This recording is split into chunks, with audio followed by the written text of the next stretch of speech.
strength of man.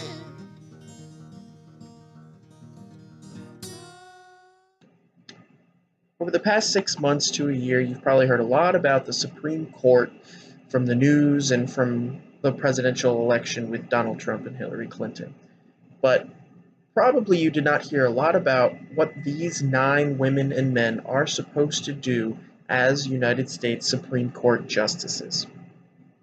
The Supreme Court is the third branch in our 3-branch system of government.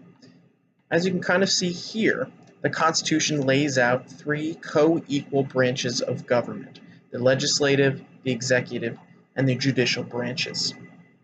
All 3 of them are co-equal in power. But over the years, the idea of what is constitutional and unconstitutional, and the power that the Supreme Court has in striking or upholding legislation has been questioned.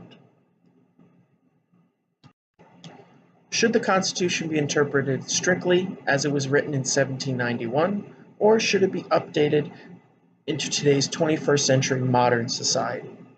That question is answered very succinctly by Senator Ben Sasse of Nebraska during the confirmation hearing for the new Supreme Court Justice Neil Gorsuch. He speaks about what the appropriate role of a justice is in this video clip. We have an opportunity to stand back from more than 200 years of our history, to evaluate our civic health, and to recommit ourselves to a government that is intentionally limited, to powers that are intentionally distinguished and divided. That's what these next few weeks are actually about. Arguably, the most important thing the U.S. Senate will do this year is confirm the next Supreme Court justice. I want to focus my opening remarks around the simple image of a judge's black robe. It's a strange thing that judges wear robes. You people are odd. But it isn't something that we should just look past as an odd convention. It's something that we should look right at. It's not some relic from history that people wore long ago in an era of formality, like a powdered wig. So why do the robes exist, unfashionable and unattractive as they often are? The reasons are better summed up by a current sitting judge than I might be able to put them. And so I quote, "Donning a robe doesn't make me any smarter, but the robe does mean something. It's not just that I can hide the coffee stains on my shirt. It serves as a reminder of what's expected of us, what Burke has called the cold neutrality of an impartial judge. It serves, too, as a reminder of the relatively modest station we're meant to occupy in a democratic society. In other countries, judges might wear scarlet. Here, we're told to buy our own plain black robes, and I can attest to the standard choir outfit of the local uniform supply store as a good deal. Ours is the judiciary of an honest black polyester," close quote. The author of these insightful words sits before us, Judge Neil Gorsuch. And that statement is an excellent lens through which to view the work of the committee this week, and indeed the work of the court over the next century and beyond. I want to make 3 simple overlapping points about that judge's black robe. 1, it changes the way that our eyes see the court. 2, it reiterates the calling of a judge to the judge. And 3, it gives us a special opportunity to teach our kids something about their Constitution, the enduring paper that defines what our government can and cannot do. First, then, how does it change the way we see the court? When you look at the 9 justices sitting together in their robes, they blend in with one another. It's hard to tell them apart if you squint, and thus it calls attention to the office rather than to the person. That's because when the judge puts on his or her robe, it forces their personalities into the background so that we can focus on the important but the modest job that they have to do, which is to drill down on facts and law. Facts are objective. They don't change based on your personality.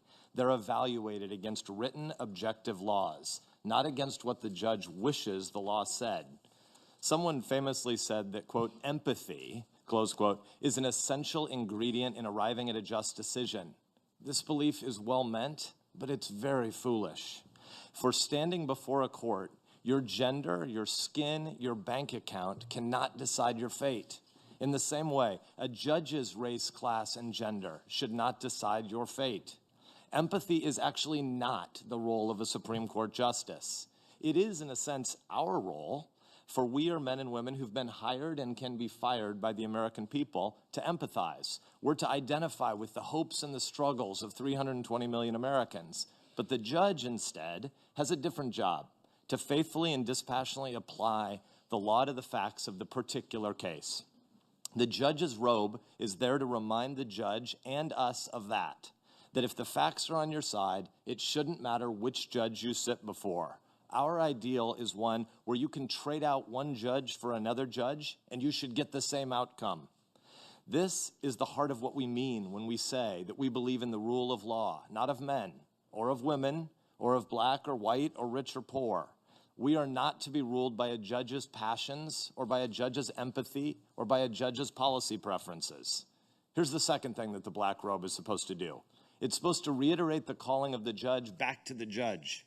By way of loose analogy, many people across our country sat in church pews yesterday morning and listened to someone preach from behind a big wooden pulpit wearing a robe.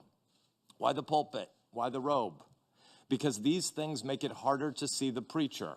They help us all understand that yesterday morning, for those of us in that tradition, knew that it was not about the messenger, but about the message that was being passed on from above. It was also to remind the minister of the same cloaking. Likewise, a good judge on the bench knows that. It's not about you, so don't make it about you. I said that it's only a loose analogy because, of course, the job of a Supreme Court justice is absolutely not to deliver some eternal word from God. It's rather to interpret a man-made written constitution as objectively and faithfully as they can, inserting their opinions as little as possible. When you put on your robe, you're cloaking your personal preferences. You're cloaking your partisan views. There's not a red robe for Republicans. There's not a blue robe for Democrats. We issue here only black robes. This brings us to the third and final point, which is that the judge's robe is also to teach our kids how they should understand their Constitution. As all of us learned in Schoolhouse Rock, the judiciary is not only a separate branch of government from the president and the Congress, but it's also a co-equal one. We have different functions, but we have the same responsibility to be upholding and to teach the Constitution. As a co-equal, the court can examine whether the actions of the other two branches are in fact unconstitutional. Time and again, at important moments in our nation's history, the court has struck down laws passed by the Congress or put a stop to a president's executive actions. Here's what that means. The primary job of the Supreme Court is not to uphold the will of the majority of the moment.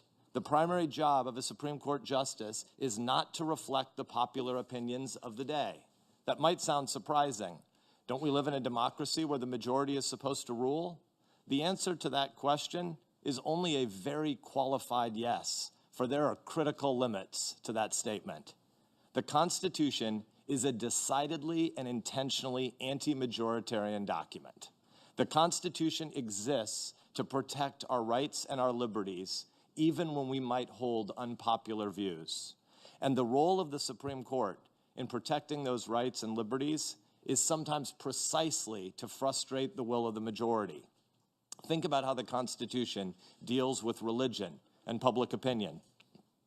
The First Amendment prohibits the government from establishing any state religion, and it guarantees that every citizen can worship or not worship however their conscience dictates.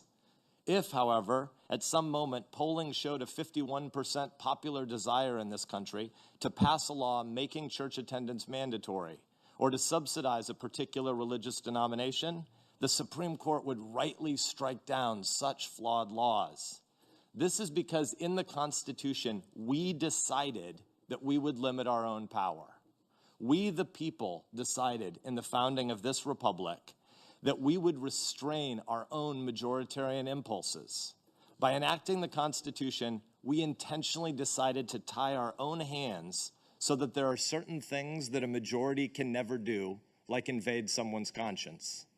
And if the majority, in its arrogance, should at some point in the future seek to cross that line, the Supreme Court will rightfully shout no. When Congress passes an unconstitutional law, it is in fact the Congress that is violating the long-term will of the people. For they're there to assert the will of the people as embodied in our shared Constitution over and against that unconstitutional, but perhaps temporarily popular law. Each branch serves the people, but in unique ways. It is the job of the Congress and the president to act. It is the job of the court often to react. Each branch holds the others in check. Each branch faithfully seeks to uphold and teach the Constitution. Each branch serves the American people, but with distinct offices. When a Supreme Court justice puts on his or her robe, we don't want them confusing their job with those of other branches. We want them policing the structure of our government to make sure that each branch does its job, but only its job.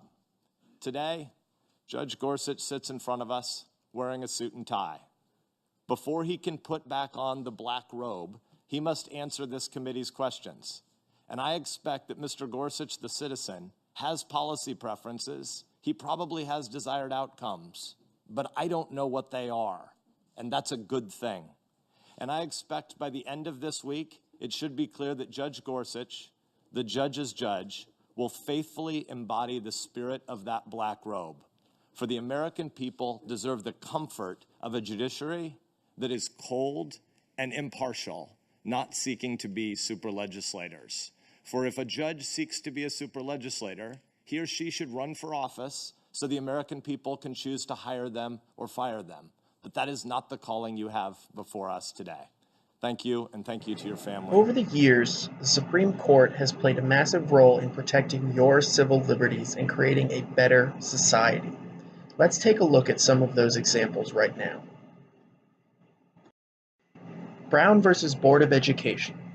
This was a court case from the 1950s which challenged the notion that separate but equal facilities like schools for African American and white students were inherently unconstitutional.